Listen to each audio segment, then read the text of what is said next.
Daily. Taste the Daily. Virudhunagar மாவட்டம் சிவகாசியில் 14 வயது சிறுமியை கர்ப்பமாக்கிய பெரியப்பா தலைமறைவாகிவிட்டார்.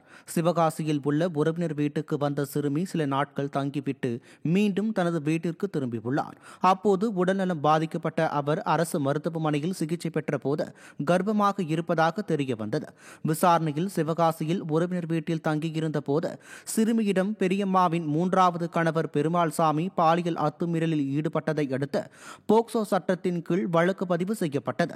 இதையடுத்து பெருமாள்சாமி தலைமறைவாகிவிட்ட நிலையில் அப்பா ஸ்டாலின் ஆட்சியில் சிறுமிகளுக்கு எதிரான பாலியல் குற்றங்களை கூட தடுக்க முடியாத அளவுக்கு ஏவல் துறை தோல்வியடைந்து விட்டதாக பெற்றோர்கள் குற்றம் சாட்டினர்.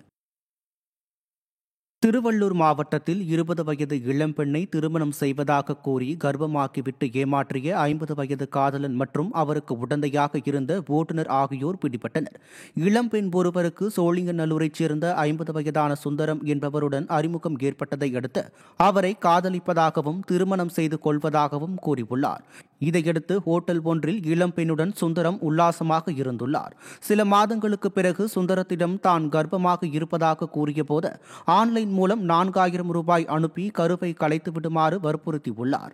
இதனையடுத்து இளம்பெண் அளித்த புகாரை தொடர்ந்து சுந்தரம் மற்றும் அவருக்கு உடந்தையாக இருந்த ஓட்டுநர் ஹரிகிருஷ்ணன் ஆகியோர் பிடிபட்டனர். திறனற்ற ஸ்டாலின் ஆட்சியில் பெண்களுக்கு எதிரான குற்றங்கள் அதிகரித்துள்ளதாக குற்றம் சாட்டப்படுகிறது. நீலகிரி மாவட்டம் உதகையில் மகளின் தோழிக்கு பாலியல் தொல்லை கொடுத்த ஓட்டுநர் போக்சோவில் பிடிபட்டார். உதகையைச் சேர்ந்த தம்பதியின் 11 வயது பெண் குழந்தையும் பக்கத்து வீட்டைச் சேர்ந்த ஓட்டுநரின் 7 வயது மகளும் தோழிகளாக பழகி வந்தனர்.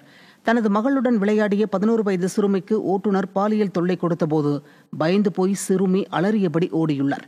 அதனை பார்த்த மக்கள் ஓட்டுநரை கடுமையாக தாக்கிய நிலையில் போக்சோ சட்டத்தில் பிடிபட்டார்.